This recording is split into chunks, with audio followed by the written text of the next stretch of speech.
देखिए, बहुत बहुत शुक्रिया, बहुत बहुत धन्यवाद कि आपने मुझे बोलने का मौका दिया और आपने मेरे लिए कीमती वक्त निकाला।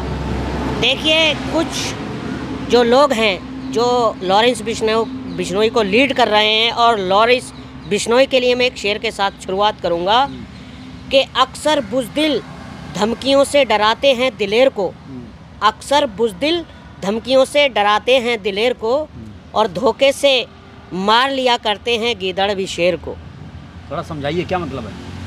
मतलब ये है कि जो बहादुर लोग होते हैं, ये गीदड़ भपकियों से मलेशिया से बैठकर या यूए से बैठकर किसी को धमकाना, सलमान खान को, पप्पू यादव को या राहुल गांधी जैसे लोगों को, ये जो आजकल जो हमारे देश में ट्रेंड चल रहा है, ख़ास तौर पर मुस्लिम समुदाय को डराने का।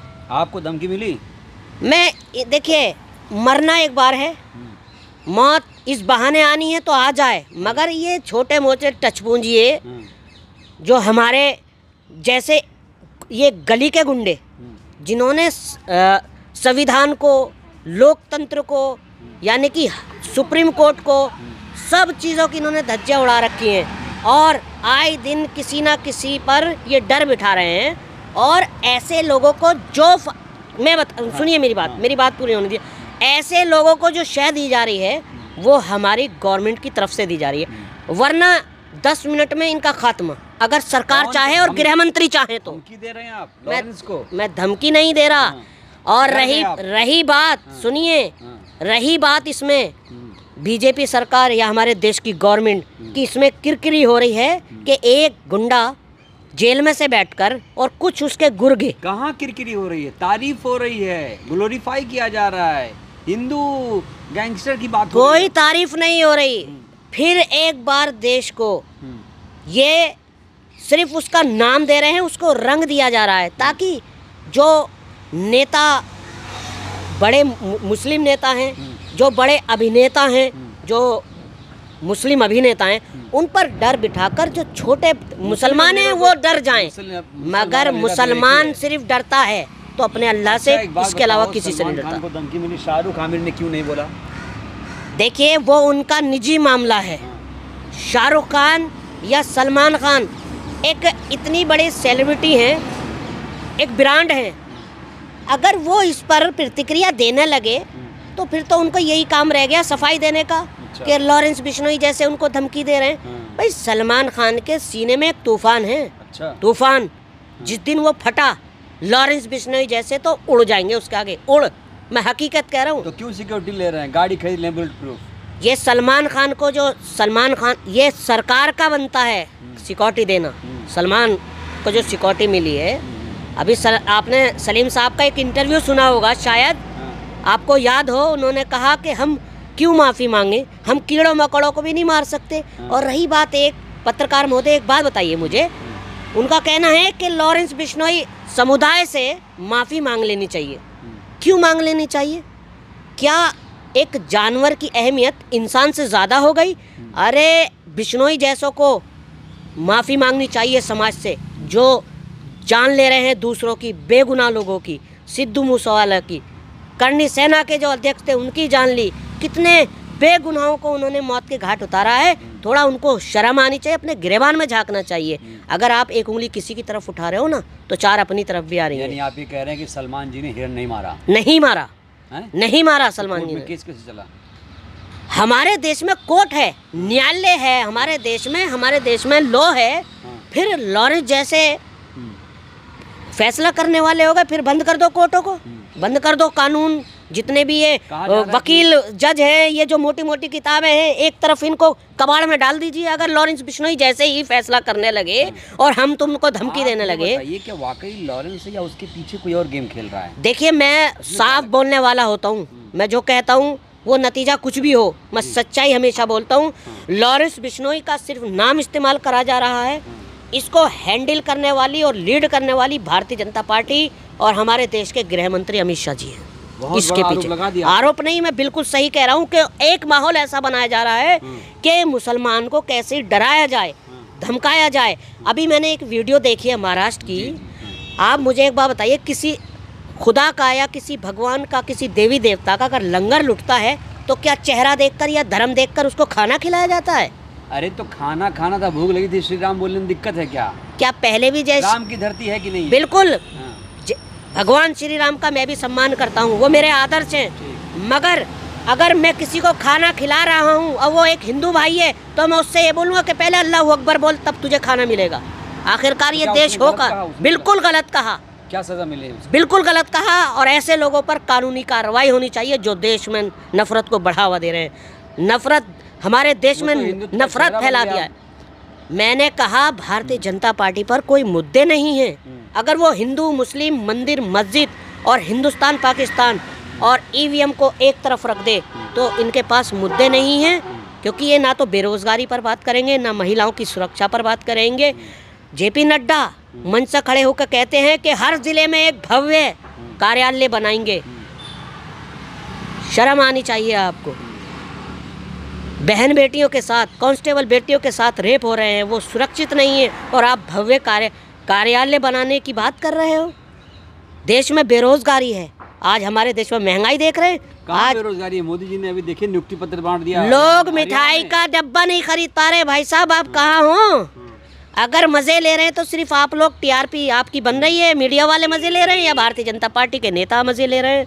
आप ये कह रहे एक हैं 4 सब्जी खरीदी है जाके बाजार से, आधा किलो के मिठाई की बराबर वो सब्जी बैठ रही है। कहाँ से गरीब दिवाली मनाएगा? और फिर किसान खुशहाल होगा ना, सब्जी महंगी होगी। वही कहना चाहता हूँ मैं। लॉरेंस बिश्नोई जैसा ये नाम जो बीच इसमें देश में माहौल बनाया जा रहा है, ये इन्हीं मुद्दों से भटकाने के लिए बनाया जा रहा है, ताकि गरीब सवाल ना कर सके, किसान सवाल ना कर सके सरकार से, मेहताब हिंदुस्तानी सवाल ना कर सके किसान से, जो असुरक्षित महिला है वो सवाल ना कर सके।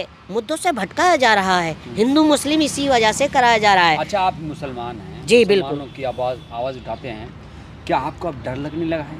देखिए, मैं खाली एक मुसलमानों की आवाज़ नहीं उठाता, मैं इंसानियत की आवाज़ उठाता हूँ। अगर मेरे हिंदू मुस्लिम सिख ईसाई पर अगर कोई गलत हो रहा है तो मैं उसके साथ हमेशा खड़ा हूँ। और जान की परवाह नहीं है, बिल्कुल भी नहीं है। ऑन कैमरा कह रहा हूँ मैं आपके, सिर्फ मौत और ज़िंदगी देने वाला ऊपर वाला है। अगर बिश्नोई के बहाने आ रही है ना, और मैं चैलेंज करके भी कह रहा हूँ, सुन ले वो, चाहे बिश्नोई हो, चाहे उसके बैठे हुए मलेशिया में यूए में उसके गुर्गे हों, अगर तुम में हिम्मत है ना तो पीठ पीछे गोली मत मारना, सामने गोली मारना, सामने। देश में एक ऐसा डर का माहौल बनाया जा रहा है, मगर हम डरने वाले नहीं हैं। आग से खेल रहे हैं आप? आग से नहीं, मैं हकीकत कह रहा हूँ। आप कितना ही भी डर बिठा लीजिए, एक दिन सच की जीत होगी और मोहब्बत की जीत होगी।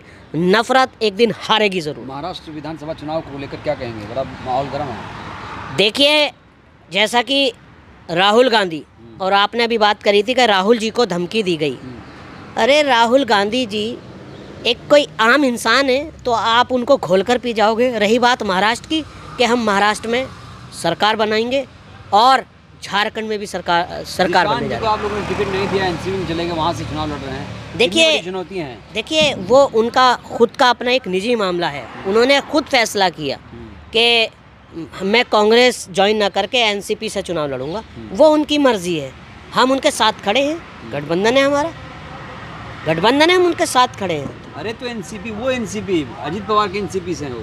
अभी तो खेल देखिएगा, अभी तो अजीत पवार क्या, धीरे धीरे बदलाव शुरू होने लगा है। कह रहे हैं कि एकनाथ शिंदे और अजीत पवार वाली एनसीपी साथ आ जाएगी। बिल्कुल, अभी देखते जाइएगा, एक हफ्ते में क्या होगा। बहुत बड़ा खेला होगा। और शरद पवार जो हैं, ऐसे ही नहीं है शरद पवार, वो बहुत बड़े चाणक्य हैं।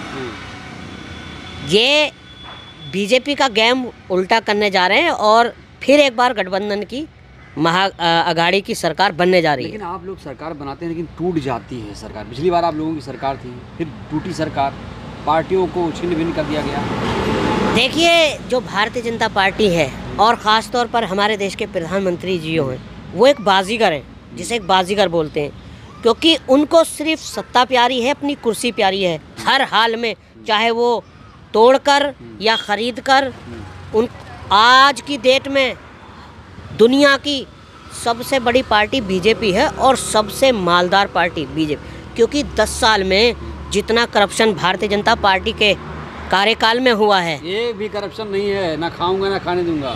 अभी तो खुलेंगे, थोड़ा माहौल बदलने दीजिए, हवा पलटने दीजिए। आधे दर्जन से ज़्यादा भारतीय जनता पार्टी जेल में होगी। क्या लगता है हवा बदल पाएगी कांग्रेस? बिल्कुल बदलेगी। मुझे उम्मीद है कि मेरी देश की जनता ज़रूर एक दिन सोचेगी, और जैसा मैंने कि अभी कहा कि नफ़रत कितनी भी ताकतवर क्यों ना हो, एक दिन सच्चाई की जीत होगी, और राहुल जी की जीत होगी, और देश की जनता की जीत होगी, हम सब की सलमान जी को जीत होगी। सलमान जी से मैं यही कहना चाहूँगा कि आप बिल्कुल मत डरिए, आप बिल्कुल फ़िक्र मत करिए। आपके दुनिया में इतनी फ़ैन फॉलोइंग है, हम आपके साथ खड़े हैं, अल्लाह आपके साथ खड़ा है। आप एक सच्चाई के रास्ते पर हैं। खाली बिश्नोई का एक हवा बनाया जा रहा है उसके नाम का, आप बिल्कुल मत घबराइएगा। आप बता रहे थे आपको भी धमकियाँ मिल रही हैं। देखिए, इंस्टाग्राम पर धमकियाँ जो मेरे अकाउंट पर आ रही हैं, क्योंकि ये जो बिश्नोई का जो मामला है, ये एक हिंदू मुसलमान पर खड़ा कर दिया लाकर कि देखिए, दाऊद हमारी नज़र में वो भी एक क्या क्राइम था जो वो करते थे, और बिश्नोई भी, क्योंकि जब बिश्नोई या दाऊद जैसे अगर ऐसे काम करने लगेंगे तो फिर तो लोकतंत्र और संविधान फिर बिल्कुल ख़त्म हो गया। ना हम दाऊद का समर्थन करते थे, ना हम बिश्नोई का समर्थन करते। कोई अगर हमारा कहाँ खून खराबा करता है, कहाँ से बेचारा जेल में है। बाबा सिद्दीकी को मरवाया, क्या प्रूफ कहाँ हुआ? उसका नाम भी नहीं FIR में अभी तक। वो जो गुर्गे पकड़े गए वो किसके हैं? तो गुर्गों से क्या होता है? क्यों? लोगों ने कर दिया होगा कुछ। देखिए, ये एक पॉलिसी है, फिर मैं आप मुझसे साफ साफ कहलवा रहा हूँ, ये एक पॉलिसी है भारतीय जनता पार्टी की कि पहले अतीक अंसारी को रास्ते से हटाया, फिर अशरफ को, फिर अतीक अहमद को, मुख्तार अंसारी को, शहाबुद्दीन, ये जितने बड़े नाम हैं जो मुस्लिम समुदाय से आते हैं, ये डर बिठाना चाहते हैं पूरी मुसलमान समुदाय को। आज़म खान साहब क्यों नहीं छूटे? आज़म खान साहब को देखा आपने कि उन्होंने एक जवाहर यूनिवर्सिटी बनाई, उसमें सभी समुदाय के लोग पढ़ते हैं, वो खाली उसमें मुसलमान नहीं पढ़ रहे, हिंदू मुस्लिम सिख ईसाई दलित सभी पढ़ रहे हैं, मगर टारगेट मुस्लिम को करना है। क्या मुस्लिम तो अब करेगा क्या? लास्ट सवाल। देखिए, मुसलमान जो है वो इस वक्त चुप लगाए हुए है, धैर्य लगाए हुए है, और मेरा यही मैसेज है सभी समुदाय से कि आप धैर्य से और बड़े शांति से काम लीजिए। ये कितनी भी नफ़रत फैलाने का काम कर लें, एक दिन सच्चाई की जीत होगी और मोहब्बत की जीत होगी। जैसा कि आपने देखा बहराइच में इन्होंने भतेरा चाहा कि पूरे यूपी में, पूरे देश में दंगे कराए जाएं, मगर मुसलमान ने बहुत ही धैर्य से काम लिया, और जो वहाँ का हिंदू है, लोकल हिंदू है, वो सब जानता है कि इसको करा कौन रहा है और इसके पीछे किसका हाथ है। शुक्रिया।